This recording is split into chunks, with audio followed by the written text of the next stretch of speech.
Hello class and welcome back to the lecture series of organizational behavior, and our today's topic will be concept and nature of organizational behavior. Let us start with its concept part.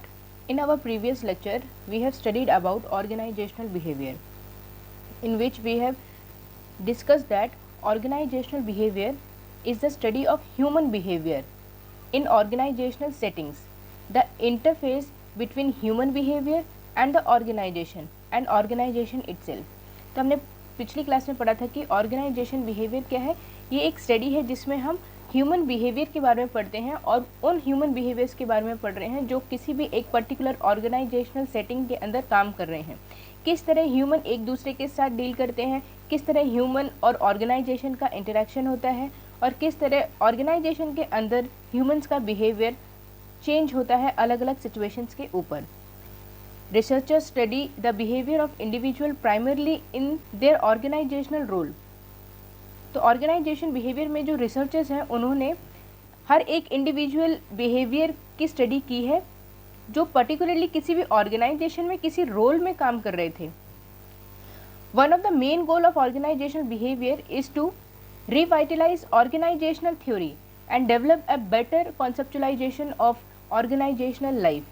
तो जो सबसे main M है researcher का कि वो organisation behaviour की study क्यों करते हैं, वो इसलिए हमेशा ऑर्गेनाइजेशन बिहेवियर की स्टडी करते रहते हैं इन कॉन्टिन्यूएशन वे में कि वो इसके थ्रू न्यू थ्योरीज़ का डेवलपमेंट करें। और ये जो न्यू थ्योरीज़ का डेवलपमेंट हो रहा है वो इसलिए डेवलपमेंट हो रहा है ताकि हम ऑर्गेनाइजेशन की लाइफ को या जो हमारी कॉन्सेप्चुअलाइज थिंकिंग है ऑर्गेनाइजेशन लाइफ को लेके उसको हम और ज़्यादा बेटर करते जाएं।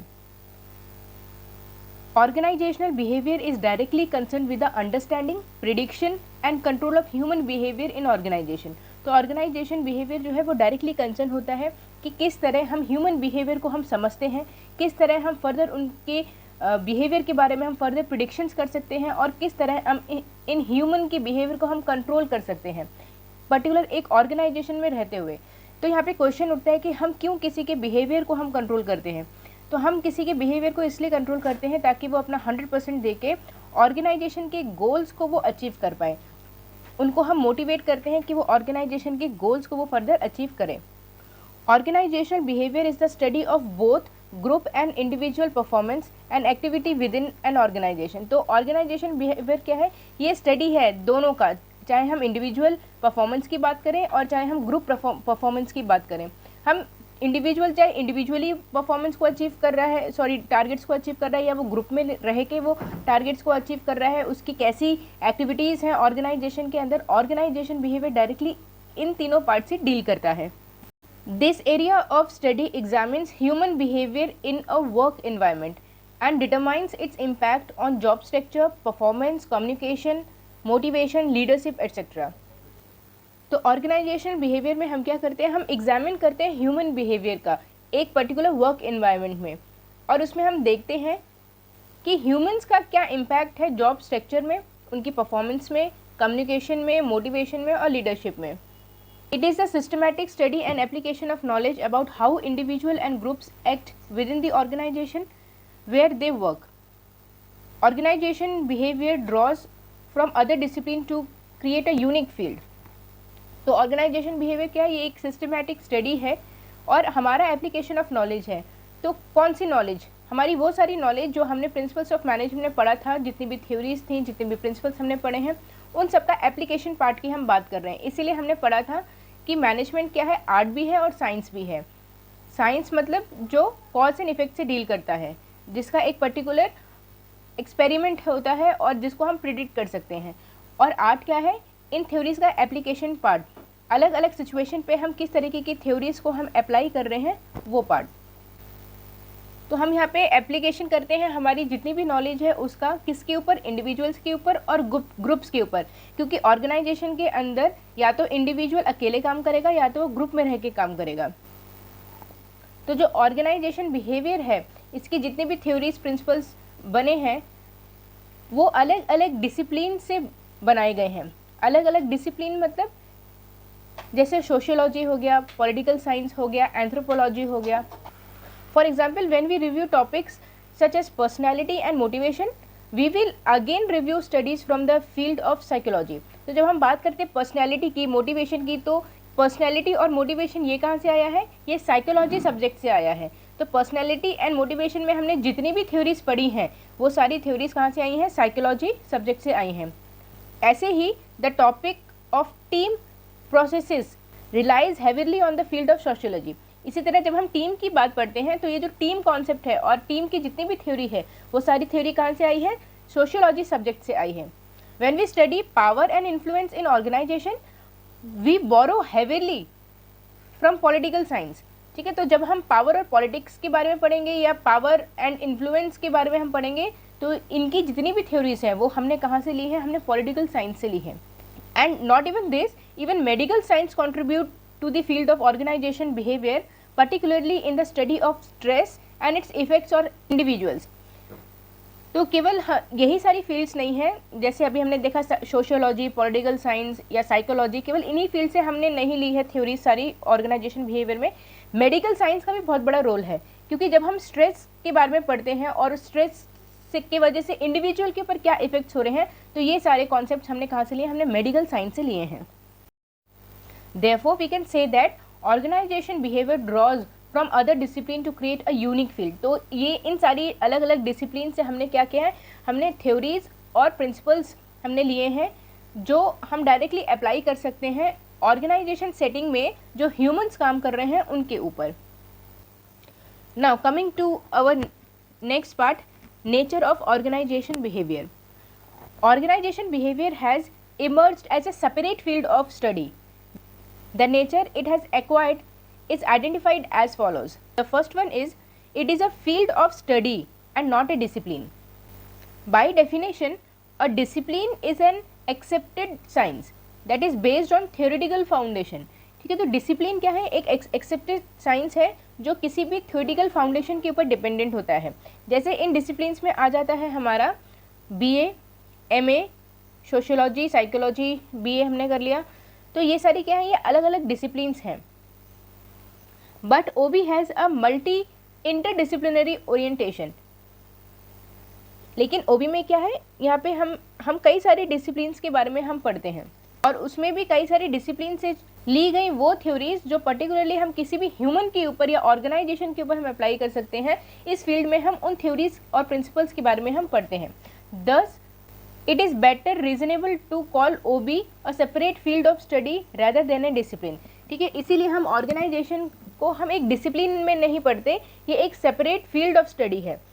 आपने देखा होगा कि ऑर्गेनाइजेशन बिहेवियर से मैंने BA किया है या MA किया है या MSc किया है या BSc किया है, ऐसा हम नहीं बोलते, क्योंकि ऑर्गेनाइजेशन बिहेवियर कोई भी एक पर्टिकुलर डिसिप्लिन नहीं है। ऑर्गेनाइजेशन बिहेवियर एक फील्ड ऑफ स्टडी है जिसमें हम कई सारी अलग अलग डिसिप्लिन्स में से हम उन कॉन्सेप्ट्स के बारे में पढ़ते हैं जिसमें हम डायरेक्टली डील करते हैं इंडिविजुअल बिहेवियर या ग्रुप बिहेवियर से, या पर्टिकुलर ऑर्गेनाइजेशन सेटिंग में जो ह्यूमंस काम कर रहे हैं उनके ऊपर हम कौन सी डिसिप्लिन से कौन सी थ्योरीज को हम अप्लाई कर सकते हैं, हम वहाँ पे उसकी बात करते हैं।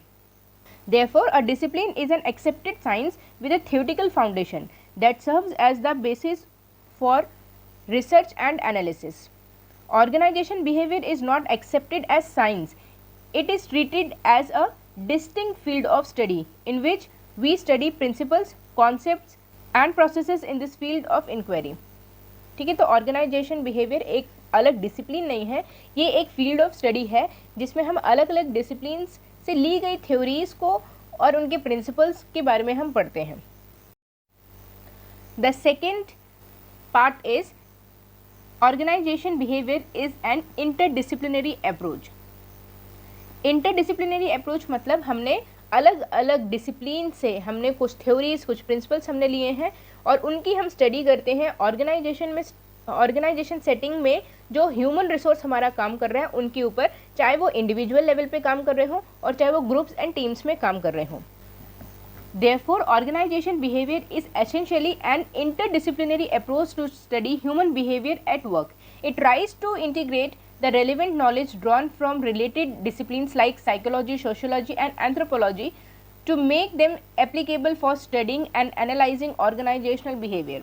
तो इसमें हम क्या कर रहे हैं कि हम अलग अलग फील्ड से, जैसे साइकोलॉजी से, सोशोलॉजी से, पॉलिटिकल साइंस से, एंथ्रोपोलॉजी से। अब एंथ्रोपोलॉजी क्या है?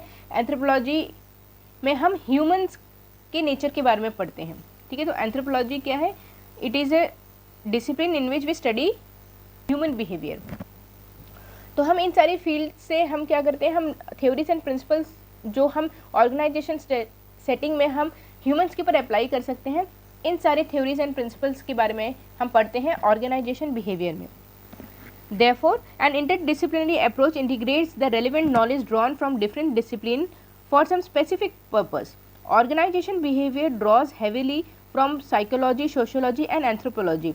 It also takes relevant knowledge from economics, political science, law, and history. Thus, OB is nothing apart from integration of knowledge from different disciplines. ठीक है, तो OB क्या है? ये एक इंटीग्रेशन ऑफ नॉलेज है अलग अलग डिसिप्लिन से। और अलग अलग डिसिप्लिन्स क्या है इसमें? साइकोलॉजी है, सोशोलॉजी है, एंथ्रोपोलॉजी है, economics, political science, law, history etcetera. और इसमें अभी हमने पढ़ा था कि मेडिकल साइंस से भी हम कई सारी थ्योरीज लेते हैं, जैसे stress. The next part is it is an applied science. Therefore, the very nature of organization behavior is applied. What organization behavior basically does is the application of various researches to solve the organizational problem related to human behavior. ठीक है, तो OB में हम क्या कर रहे हैं? हम अलग अलग फील्ड से जितने भी प्रिंसिपल्स और थ्योरीज हैं उनको हम केवल अप्लाई कर रहे हैं ह्यूमन बिहेवियर के ऊपर, ताकि जो भी प्रॉब्लम्स ऑर्गेनाइजेशन सेटिंग्स में आ रही हैं उन प्रॉब्लम्स को हम सॉल्व आउट कर पाएँ। The basic line of difference between pure science and organization behavior is that while the former concentrates on fundamental researches, the later concentrates on applied researches. And organization behavior involves both applied researches and its application on organizational analysis. Hence, OB can be called both science as well as art. ठीक है, अगर हम यहाँ पे बात कर रहे हैं अप्लाइड साइंस के ऊपर, तो जो हमारी प्योर साइंस होती है वो किसके ऊपर डील करती है? वो डायरेक्टली कॉन्सेंट्रेट करती है केवल फंडामेंटल रिसर्चेस के ऊपर। फंडामेंटल रिसर्चेस क्या है कि क्या करने पे क्या हो जाएगा। जैसे कॉन्सेंट्रेटेड H2SO4 की अगर हम अगर एक्सपेरिमेंट में बोला गया है कि कॉन्सेंट्रेटेड H2SO4 की केवल 2 ही ड्रॉप डालनी है तो हम 2 ही ड्रॉप डालेंगे। वहीं अगर हमसे गलती से 2 की जगह 4 ड्रॉप गिर जाती है एक्सपेरिमेंट में, तो हो सकता है हमारा टेस्ट ट्यूब भी बस्ट कर जाए। ठीक है, तो फंडामेंटल रिसर्चेस में जितनी भी थ्योरीज और प्रिंसिपल्स है वो पूरी तरह प्रूव्ड है कि क्या करने पे क्या होगा, और ये डायरेक्टली डील करता है कॉज एंड इफेक्ट से। और जो हमारा ऑर्गेनाइजेशन बिहेवियर है वो क्या है? वो अप्लाइड रिसर्च है। अप्लाइड रिसर्च मतलब हमने अलग अलग डिसिप्लिन से जो भी हमने प्रिंसिपल्स एंड थ्योरीज ली हैं उसको हम अप्लाई करके देखते हैं ऑर्गेनाइजेशन सेटिंग में, और फिर हम देखते हैं कि उन थ्योरीज एंड प्रिंसिपल को अप्लाई करने के बाद हमें क्या रिजल्ट मिल रहा है। और ये जो थ्योरीज एंड प्रिंसिपल्स हैं ये भी large number of sample size के ऊपर टेस्ट करके बनाई गई हैं। इसीलिए हम ओबी को हम प्योर साइंस नहीं बोलते हैं, ओबी को हम अप्लाइड साइंस बोलते हैं। देयरफॉर ओबी जो है वो अप्लाइड साइंस है और एज वेल एज आर्ट भी है। आर्ट इज एप्लीकेशन पार्ट, किस तरह हम ओबी की थ्योरीज एंड प्रिंसिपल्स को अप्लाई करते हैं। Now the next topic is normative and value centred. Organization behaviour is a normative science also. अब नॉर्मेटिव साइंस है क्या? तो नॉर्मेटिव साइंस मतलब हम यहाँ पे बात कर रहे हैं केवल एप्लीकेशन की। While the positive science discuss only cause-effect relationship, OB prescribe how the finding of applied research can be applied to society accepted organizational goal. क्योंकि हम पॉजिटिव साइंस में केवल बात करते हैं कॉज और इफेक्ट रिलेशनशिप के बारे में कि क्या करेंगे तो क्या हो जाएगा, लेकिन ऑर्गेनाइजेशन बिहेवियर में हम क्या कर रहे हैं? ऑर्गेनाइजेशन बिहेवियर जो है वो एक अप्लाइड रिसर्च है, और जितनी भी नॉलेज हमारे पास है उसको हम अप्लाई करते हैं हमारी सोसाइटी के ऊपर, हमारे ऑर्गेनाइजेशन के ऊपर, और उसमें हम देखते हैं कि पर्टिकुलर थ्योरी या प्रिंसिपल का क्या रिजल्ट आएगा। और इसमें पहले से ही हमें नहीं पता होता है कि क्या रिजल्ट आने वाला है, क्योंकि ह्यूमन बिहेवियर अगर देखें वो बहुत ही कॉम्प्लेक्स है। किस सिचुएशन पे कैसा रिएक्शन देगा उसको हम पहले से ही जज नहीं कर सकते। Thus, organization behavior deals with what is accepted by individuals and society engaged in an organization. तो ऑर्गेनाइजेशन बिहेवियर किससे डील कर रहा है कि सोसाइटी के अंदर इंडिविजुअल से क्या एक्सेप्टेड है या ऑर्गेनाइजेशन में के अंदर जो ह्यूमंस काम कर रहे हैं उनकी भी एक सोसाइटी बन जाती है। उन ह्यूमन से क्या एक्सेप्टेड है जब वो एक ऑर्गेनाइजेशन में काम कर रहे हैं।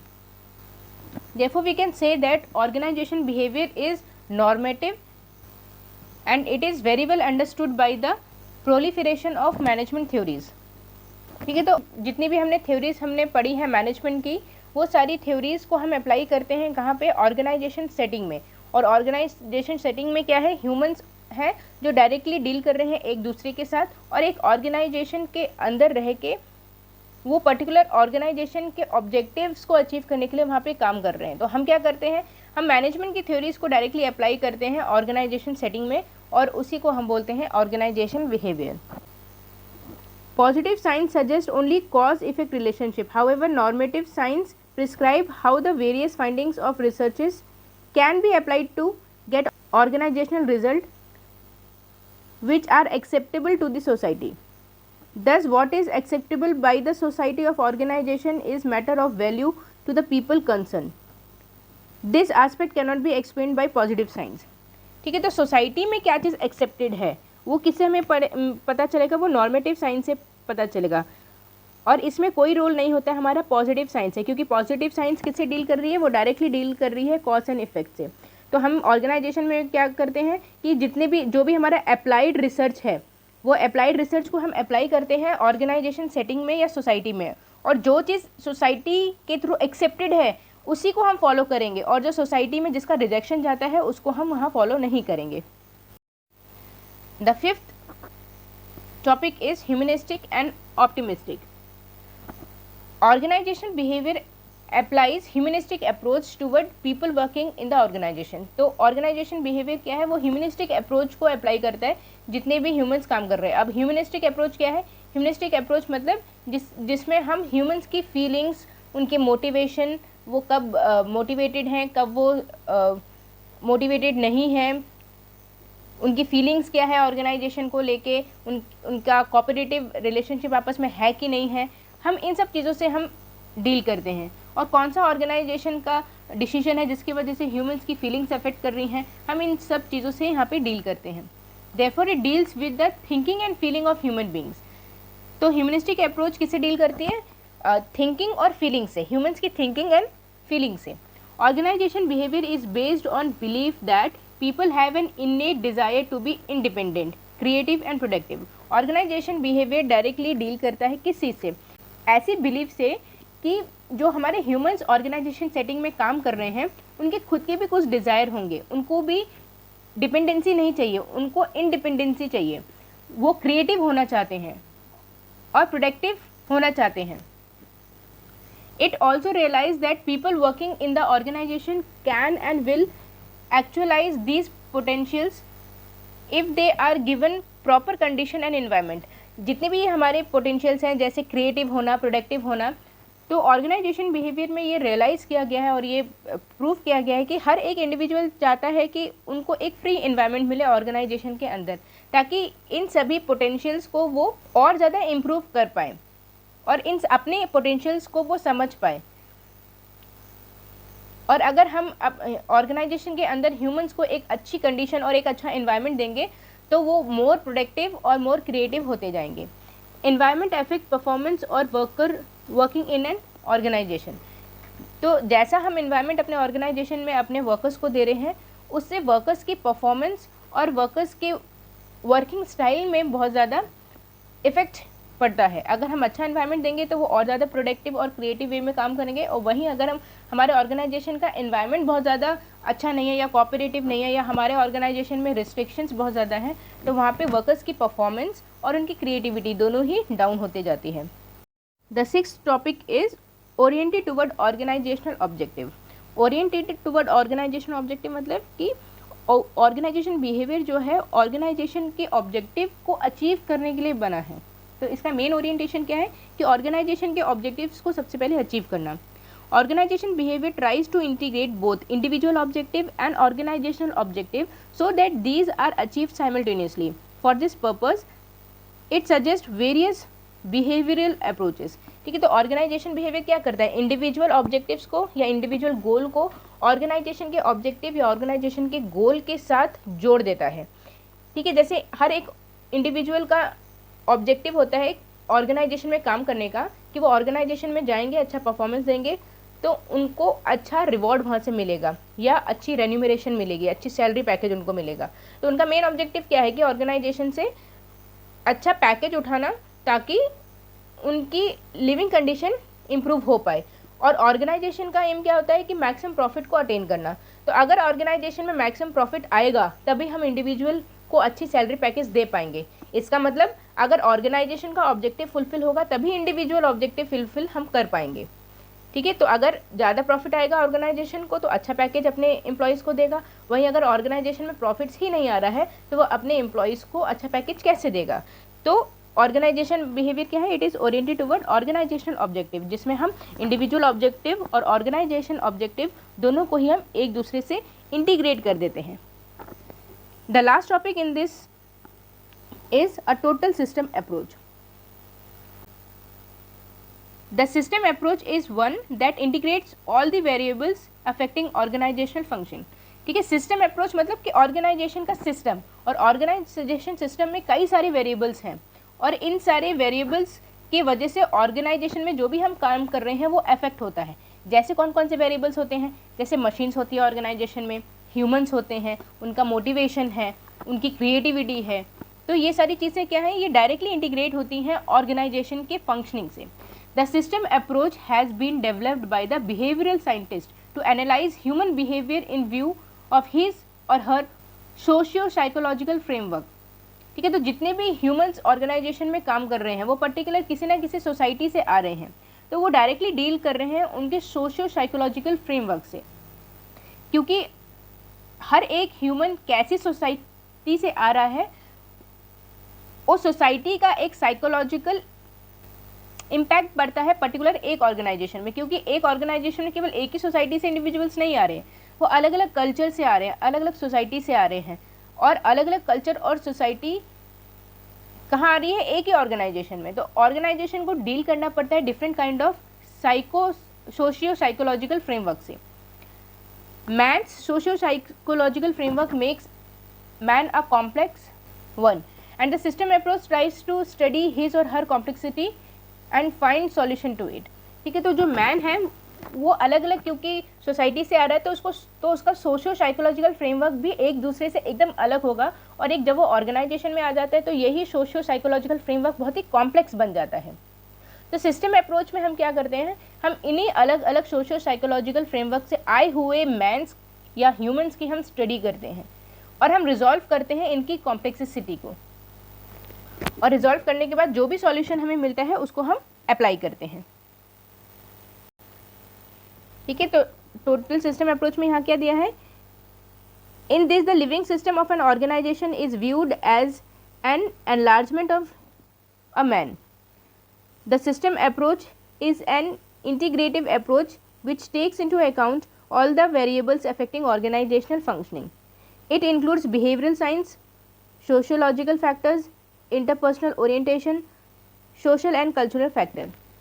ठीक है, तो क्योंकि ये एक टोटल सिस्टम अप्रोच है तो हम मैन को यहाँ पे व्यू करते हैं कैसे, एक ऐसा इंडिविजुअल जो अलग अलग सोसाइटी से आ रहा है और वो एक ऑर्गेनाइजेशन में रह के जब वो अलग अलग वेरिएबल से वो इंटरेक्ट करता है तो उसका जो बिहेवियर है वो और ज़्यादा कॉम्प्लेक्स बन जाता है।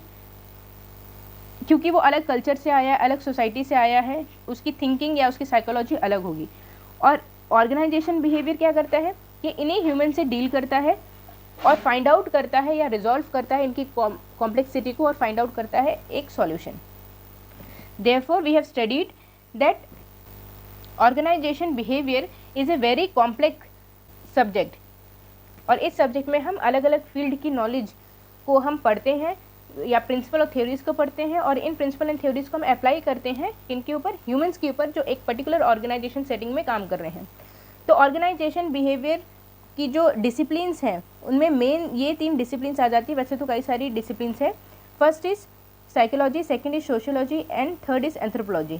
ठीक है, एंथ्रोपोलॉजी क्या है, it is a study dealing with man. तो आज के लिए बस इतना ही। होप आपको ये लेक्चर और इसके हर एक टॉपिक बड़े आसानी से समझ में आए होंगे। अगर आपके कोई भी डाउट है तो you can post your question in the comment box, और मैं कोशिश करूँगी कि आपके सारे क्वेश्चंस का मैं आंसर उसी कमेंट बॉक्स में दूंगी। ओके क्लास, तो मिलते हैं हम अपने नेक्स्ट लेक्चर सीरीज़ में, और नेक्स्ट लेक्चर हमारा होगा स्कोप ऑफ ऑर्गेनाइजेशन बिहेवियर के ऊपर। Thank you class and have a nice day.